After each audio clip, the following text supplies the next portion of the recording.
El universo inexplicable. Misterios sin resolver. Misterios del origen de la vida en el universo. Hollywood no fue el primero en imaginarse a los extraterrestres y preguntarse cómo podrían ser. A todos nos entretienen, por supuesto. Una parte de nuestra energía intelectual se cuestiona qué aspecto tienen, de dónde son, cómo han llegado hasta aquí, qué comen. Pero ellos no han sido los primeros. Ha sido uno de los pasatiempos favoritos del hombre desde hace muchos siglos. De hecho, para ver un ejemplo, vamos a echar la vista atrás hasta el siglo XVII con el brillante científico Christian Huygens, un físico, astrónomo, matemático y filósofo holandés, un hombre renacentista. Y entre los logros de su carrera está la invención del reloj de péndulo. Alguien tenía que hacerlo. Pero no solo eso, él fue el primero en estudiar los anillos de Saturno a través de un telescopio hasta el punto de identificarlos como anillos. Antes de Huygens, la gente solo veía unas manchas de luz alrededor del globo de Saturno sin saber identificar lo que veían. Esos son solo dos elementos clave en su extensísimo currículum. Bien, a finales del siglo XVII, la física de Newton estaba echando raíces. A pesar de haberse descubierto décadas atrás, aún estaba en periodo de prueba y la gente empezaba a aplicarla. Sin embargo, la biología era todavía un campo académico en ciernes. En su gran obra de finales del siglo XVII, Los mundos celestiales descubiertos, de 1696, Huygens hizo una analogía entre Júpiter y la Tierra. En dicha analogía, afirmaba que obviamente Júpiter tiene una atmósfera al igual que la Tierra. Y si había una atmósfera, entonces quizás también habría un clima. Y si hay un clima, entonces habrá lluvia. Y si hay lluvia, habrá océanos. Y si hay océanos, surge la cuestión de qué querrá hacer la vida con esos océanos.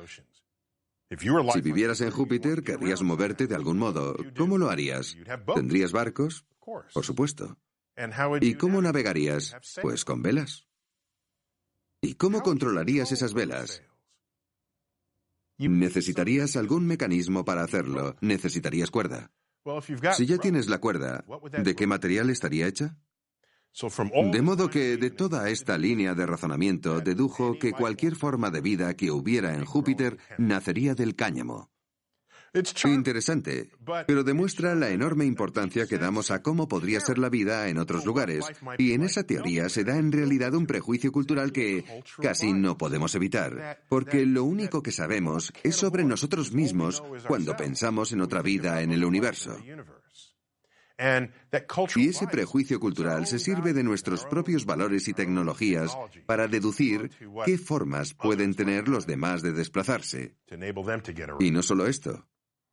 Si nos fijamos en el capítulo inicial de Los mundos celestiales descubiertos, vemos que es una celebración de la física newtoniana.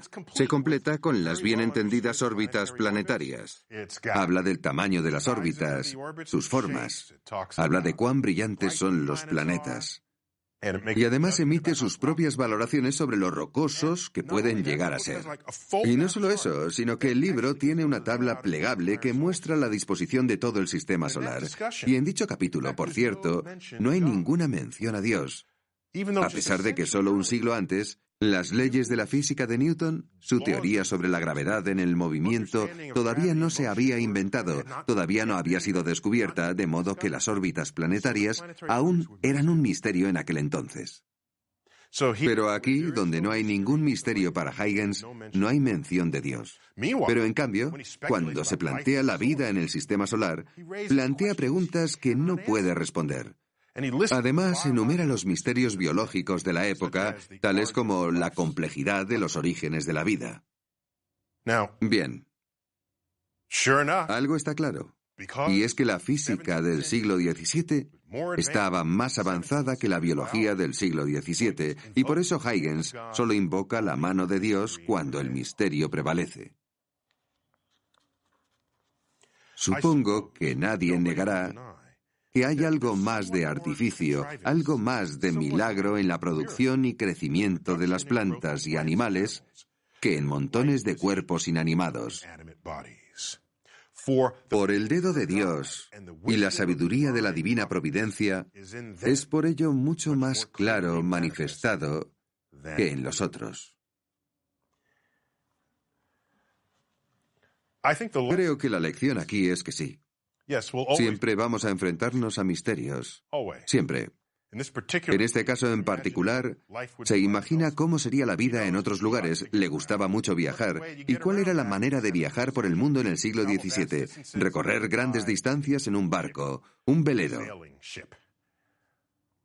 Así que se imaginaba a los extraterrestres en sus barquitos de vela. Hoy en día, ¿cómo nos imaginamos a los alienígenas? Ya no vienen navegando, sino en sus naves espaciales, porque hoy tenemos naves espaciales. Lo que nos lleva a preguntarnos si dentro de unos siglos, con los nuevos aspectos de nuestra cultura y nuestra civilización, estaremos aplicando esas novedades al transporte de los extraterrestres del futuro. Orígenes.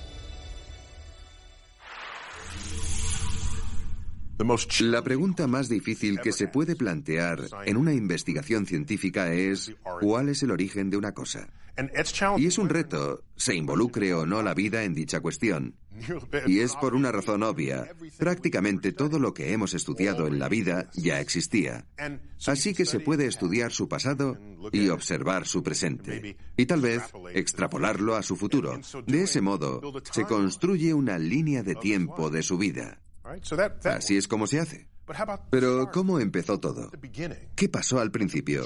¿Qué pasa con la transición entre lo existente y no existente? En el universo, el conocimiento del nacimiento de nuestro Sol normalmente sería completamente inaccesible, porque ¿cómo vamos a remontarnos hasta esa época? No podemos. Afortunadamente, existen miles de millones de estrellas en nuestra galaxia, en todas las fases de la vida y la muerte. Así que podemos utilizarlas como representación de nuestros pensamientos sobre el Sol. Podemos deducir cómo nació el Sol.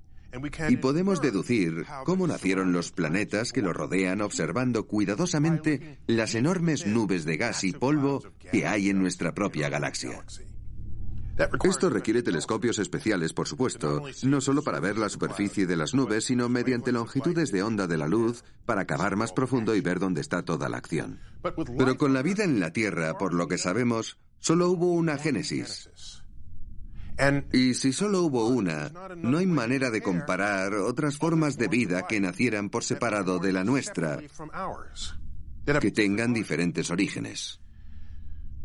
Regresemos entonces. Vamos a imaginar que en algún momento hubo una conversión de moléculas orgánicas inanimadas en las que se incluyen elementos tales como el carbono, el hidrógeno, el oxígeno y el nitrógeno. Estos son los elementos tradicionales de lo que llamamos la química orgánica. En algún punto, hubo una transición de moléculas inorgánicas a seres animados que se reproducen.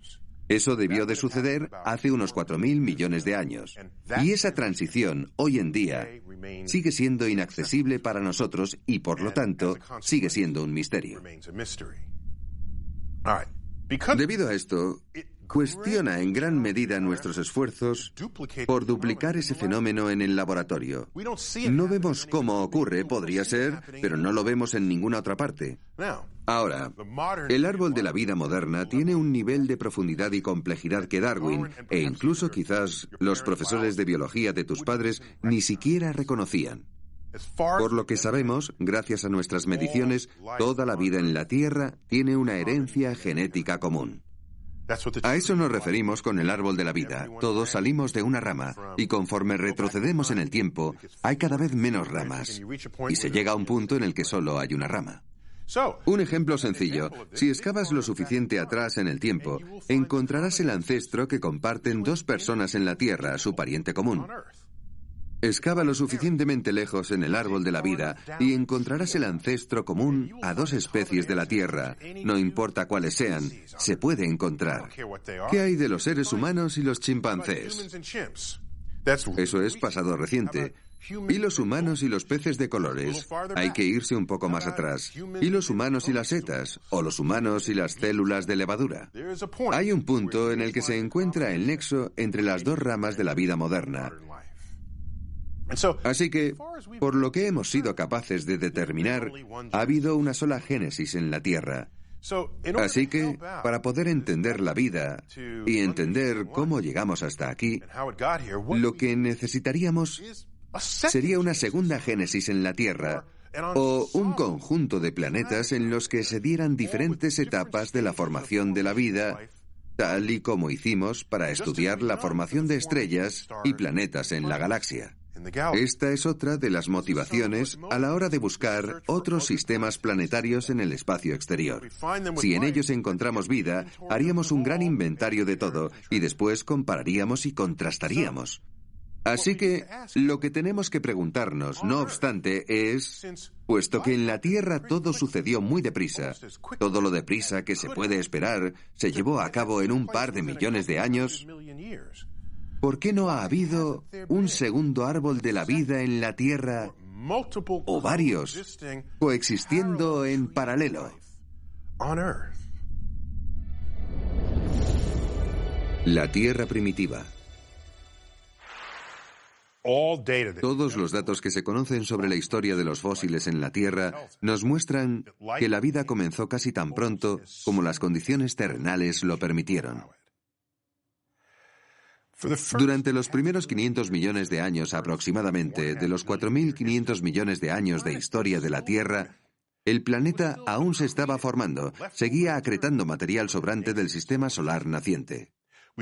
A este periodo se le conoce como el bombardeo intenso tardío. Y la palabra acreción, como decimos en astrofísica, es solo un eufemismo para describir los continuos impactos de cometas y asteroides con planetesimales. Es decir, planetas que aún no se han formado del todo, pero si chocan se desintegran y pasan a formar parte de ese material en lugar de otro planeta que podría haberse formado. ¿De acuerdo? Ese es el proceso mediante el que la Tierra despeja su órbita, manteniendo caliente la superficie de la Tierra, porque cada vez que uno de estos objetos choca, el terreno circundante se calienta. Y en esas condiciones, bajo esas temperaturas, no se pueden formar moléculas complejas, pues las moléculas grandes y complejas se destruyen en presencia de calor. Y al fin y al cabo, ¿qué es la biología sino la expresión más compleja de la química que conocemos? Bien, después del bombardeo intenso tardío, no hicieron falta más que 200 millones de años. Puede parecer mucho, pero no lo es. Solo son un 0,02 billones de años en la historia de la Tierra. Empecemos a contar el tiempo tras el periodo del bombardeo intenso tardío. Y ahora nos preguntamos, ¿cuánto tiempo se tarda en obtener la primera prueba de vida en la Tierra? 200 millones de años. Es decir, una vez que la Tierra se enfrió para permitir la formación de moléculas complejas, para empezar. Así que me veo tentado a preguntarme si la vida se formó tan rápido en esa época, prácticamente tan pronto como era posible. Entonces, ¿por qué no se sigue formando vida en esta tierra fértil recién nacida? ¿Por qué no puede haber múltiples orígenes genéticos de la vida? ¿Por qué no hay múltiples árboles de la vida coexistiendo, formándose, muriendo y volviendo a formarse? 4.000 millones de años es mucho tiempo.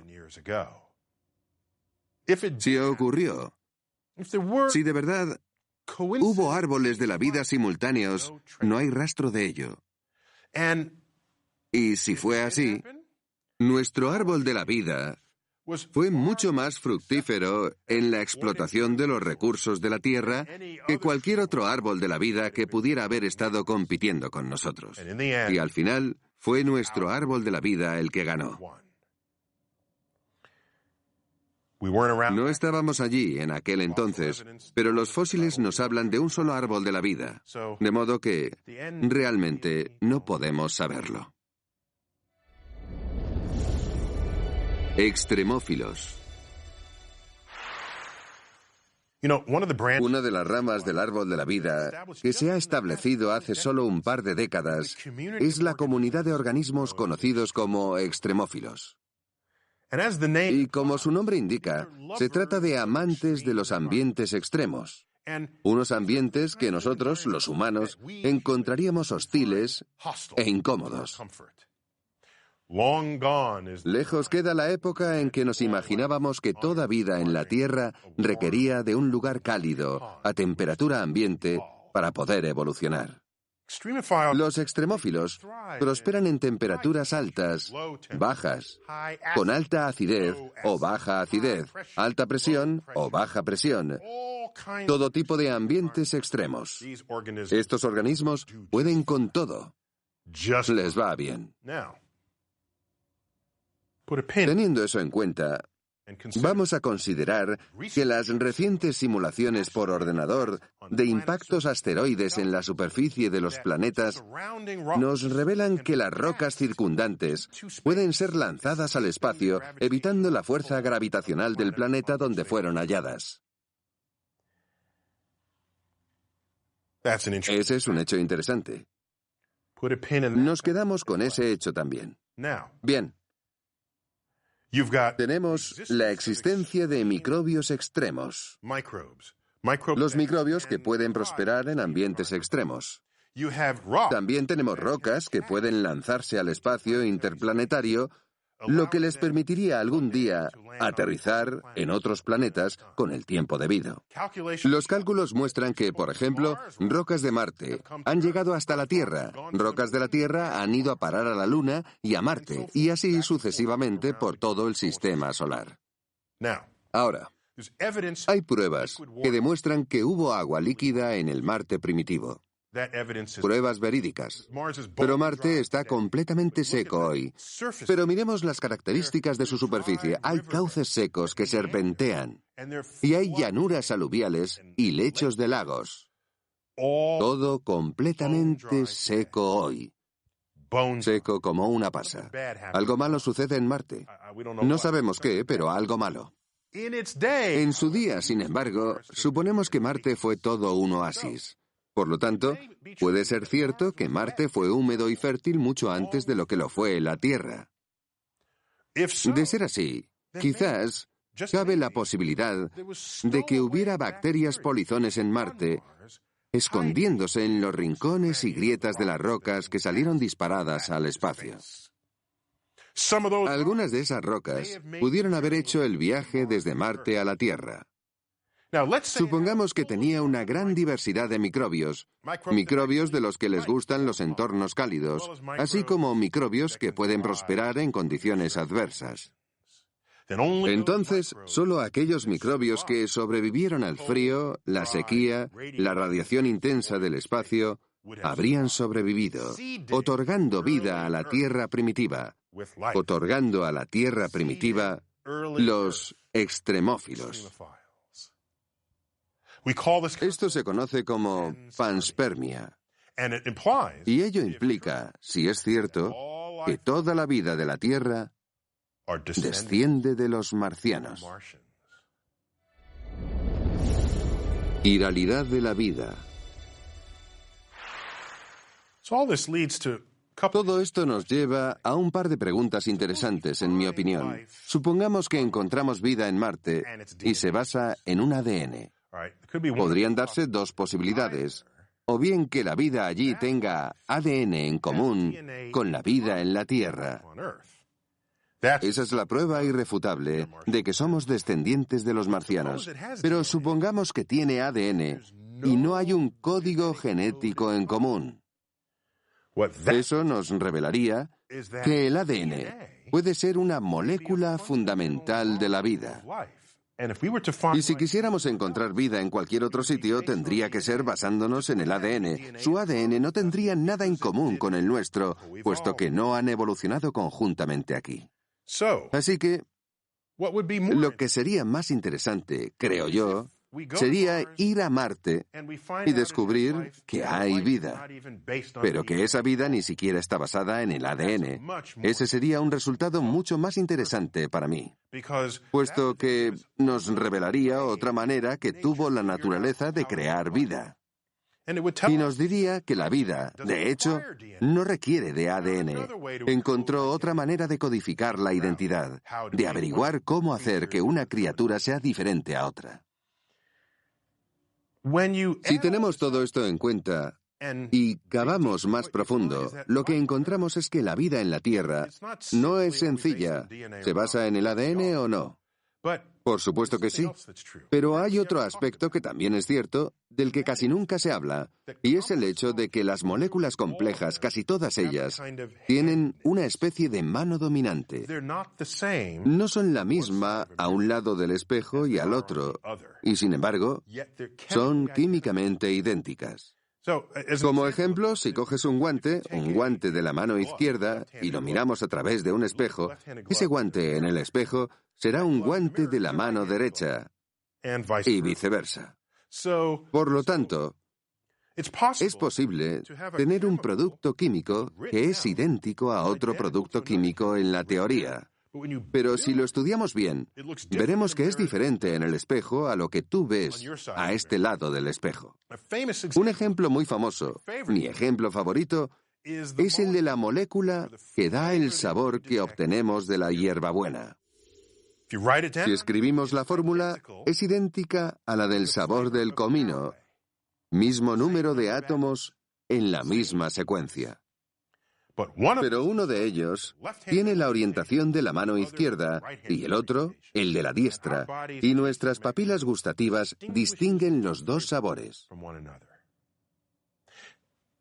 Y, por supuesto, el sabor de la hierbabuena y el comino no tiene nada que ver. No hay relación entre uno y el otro. Sin embargo, es la misma molécula. Resulta que la vida es abrumadoramente zurda. Las moléculas orgánicas están en los meteoritos, porque de hecho las moléculas orgánicas se pueden formar en el espacio interestelar, en el espacio intergaláctico y en el espacio interplanetario. Estas moléculas son perceptibles por todo el universo. Cuando encontramos moléculas orgánicas en los meteoritos y nos preguntamos cuántas de ellas serán zurdas y cuántas de ellas diestras, la respuesta es 50-50. Sin embargo, esas mismas moléculas, cuando nos fijamos en ellas en la vida en la Tierra y nos inclinamos por las que son zurdas o diestras, el 100% de ellas serán zurdas. Lo cual te hace plantearte, ¿habrá otro planeta ahí fuera como el nuestro, salvo porque allí sus moléculas son diestras? Es una pregunta muy interesante.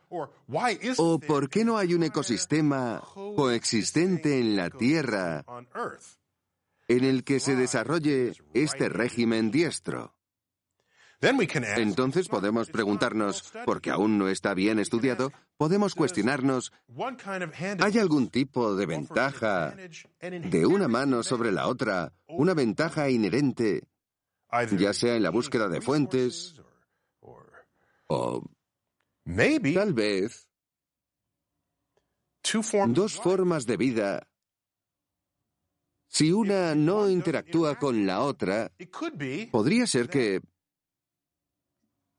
no se puede derivar el alimento de la vida con la mano derecha frente a la vida con la mano izquierda. Ese sería un planeta interesante en el que vivir.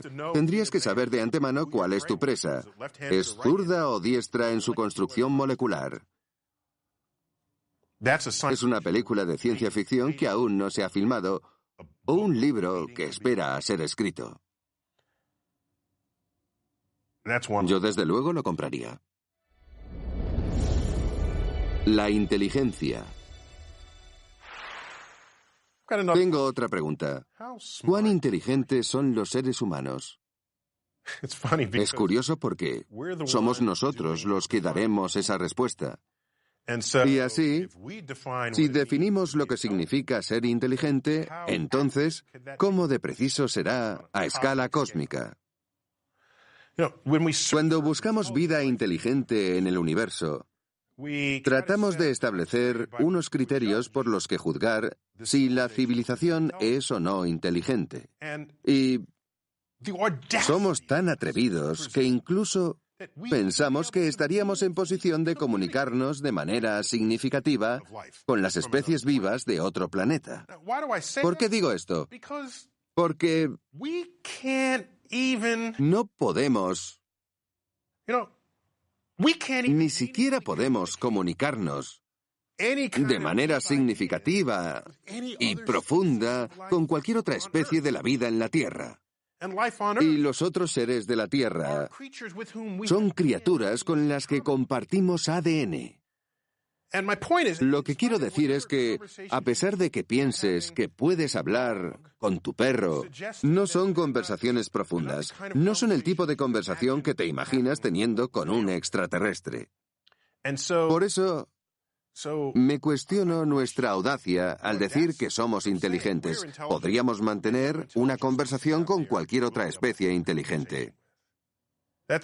Eso es ser un poco atrevido, arrogante, de hecho. Vamos a profundizar en esto. Vamos a explorar qué significa. Vamos a comparar la inteligencia humana, como la definimos, con la de un chimpancé, utilizando nuestras propias definiciones. Nuestro ADN es casi idéntico al del chimpancé. La diferencia es insignificante. La diferencia entre el ADN de un chimpancé y los seres humanos es menos del 1%. Por cierto, esta comparación sería válida con cualquier otro animal. De acuerdo, pero resulta más esclarecedor si nos comparamos con los chimpancés. Podría hacer la misma comparación con los perros, pero prefiero hacerlo con chimpancés porque son el pariente más cercano. Así que solo hay un 1% de diferencia entre nosotros. Y si lo pensamos, ¿qué gran diferencia puede marcar ese 1%? Escribimos poesía, tenemos la filosofía, tenemos la tecnología, tenemos la 9ª sinfonía de Beethoven, hemos descubierto la física cuántica, hemos construido el telescopio espacial Hubble. Pero, ¿qué pueden hacer los chimpancés más inteligentes? Básicamente lo mismo que un niño humano. Incluso se les da bien algún lenguaje de signos rudimentario. Tal vez sean capaces de apilar cajas para llegar hasta un plátano o algún otro objeto de interés. Los niños también pueden hacer eso. Sin embargo, ese es el comportamiento de los chimpancés más inteligentes. Una vez más, estamos definiendo lo que consideramos ser inteligente. Ahora, imagina si quieres una especie de vida, una especie alienígena tal vez. Seguramente su inteligencia genética sea un 1% superior a la nuestra. Así como nuestra inteligencia es un 1% genéticamente superior a la del chimpancé.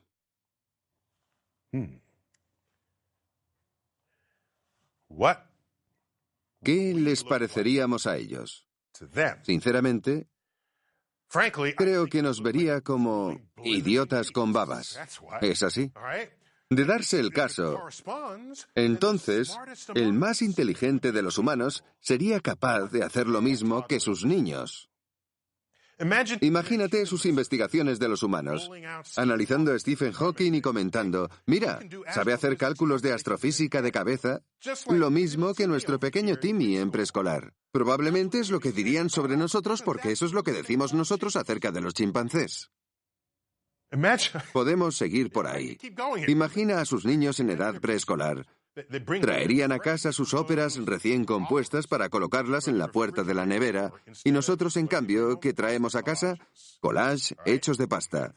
Sus preescolares llevarán a casa derivaciones de cálculo en lugar de dibujos pintados con los dedos.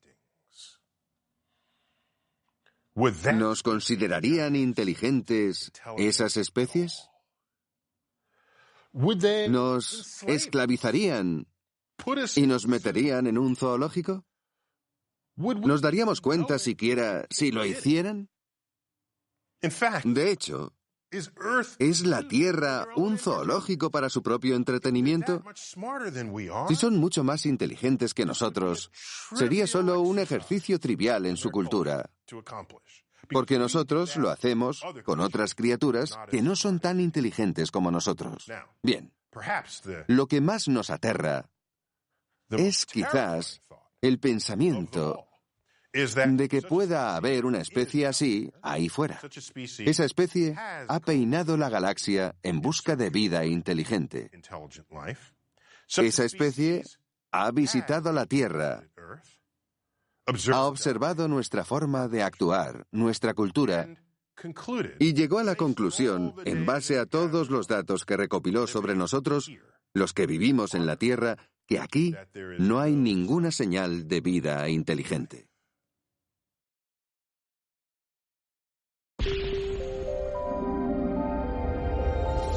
El universo inexplicable. Misterios sin resolver.